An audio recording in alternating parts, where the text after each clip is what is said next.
Good morning, everybody. It's Mark.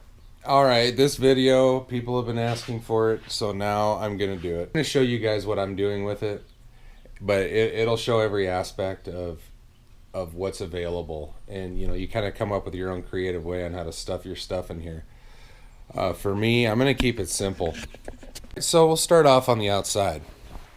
The trailer itself looks pretty well done for what we're dealing with. I think this trailer actually serves for several of the boats on the aluminum Mod V line. So it's just stickered up with the old logo there on the front. We'll get to that.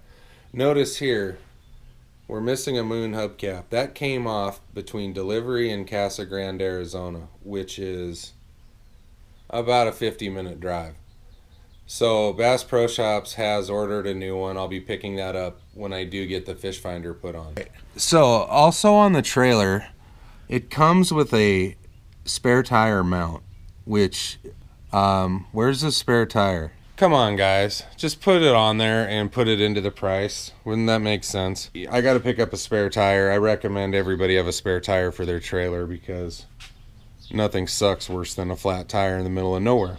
So this trailer has a swing away hitch, which puts it at a storable length of 19 foot 2 inches with the motor turned. It fits perfectly in here, and that's what I needed.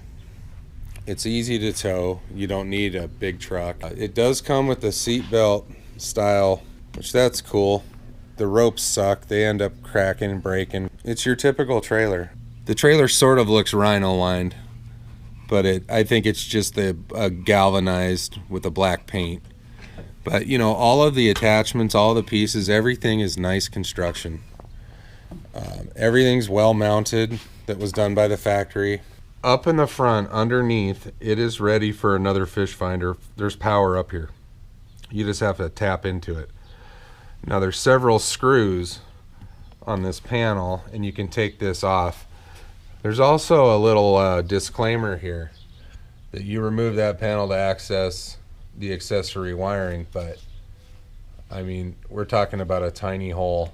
So if you want to do anything substantial, and you're probably going to take this whole panel off. At some point I'll take this off and see what's under here. Badging is growing on me. I really don't care about the stickers. The fish don't care about the stickers or the colors. For me, I bought this mostly because the price, basically, and what you get compared to everything else out there. And, there's been some naysayers that talk shit about tracker boats, but they all have their nuances. You know what? If you take care of it, it'll last. We have a 4-position rod holder that goes up through the bow of the boat. Now they describe it in their literature as having space for 7-foot rods. That rod there at the bottom, that Vendetta, is a 7'6" rod, and it fits in there. I was kind of worried about that. I like to carry one rod like that, so it fits. Awesome. I let my son pick out the net. I kind of wanted to get one that I could fold up and put in the rod locker, but he vetoed that. He wanted this one. So that's pretty much where that's gonna go. There's a tiny storage locker right here, and you got to have a throwable cushion on your boat, so that's where that's going to go. The bow nav light is also kept on a holder in there. Extra life jacket storage is going to go in there for me. Maybe an anchor, but that's all that's going in that hole. The bow of the boat, it's a fairly decent sized casting deck. However, there is a problem with it. When you're sitting on the chair and you spin around to get off the chair down to get down below, that's a 15-inch drop.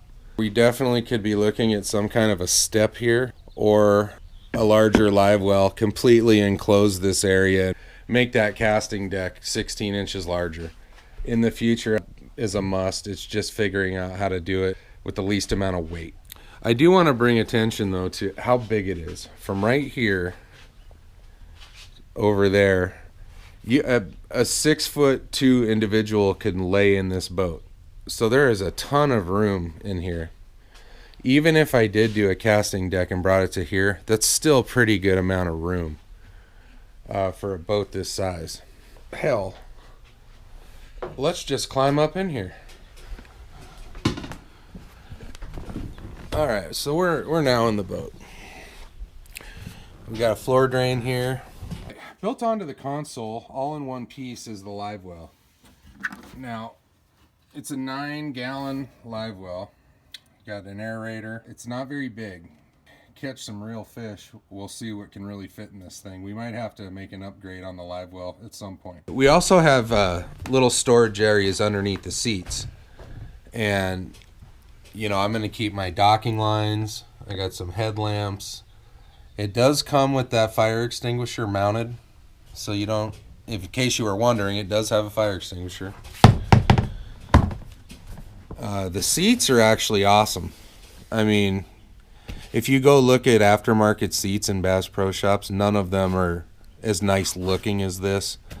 So, I mean, we'll see how long they hold up. It will be stored inside, so they should last a long time. So we got another storage area, and for now, I'm just going to keep my soft baits in it that I'm going to use next time I go out.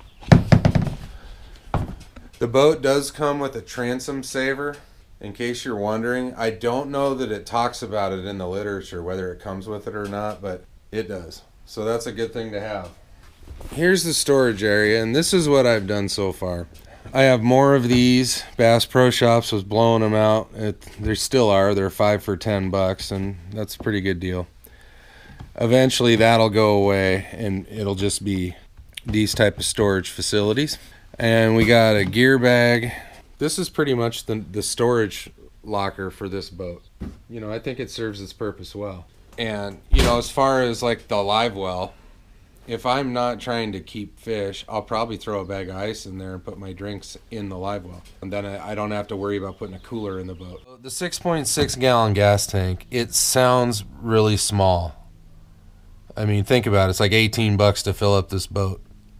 They say that this motor's super efficient, and you know, that should last you a while, especially in some of the smaller lakes. You might not even use the motor, except you'll rely on your trolling motor. But I do want to see how far 6.6 gallons goes, and that'll be a huge factor on whether or not I try to do a supplemental tank on this side.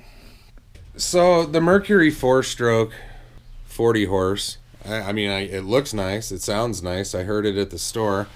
It does have a trim switch right here on the motor, as well as here at the throttle. You do have a kill switch, which that has to be engaged or this boat won't run.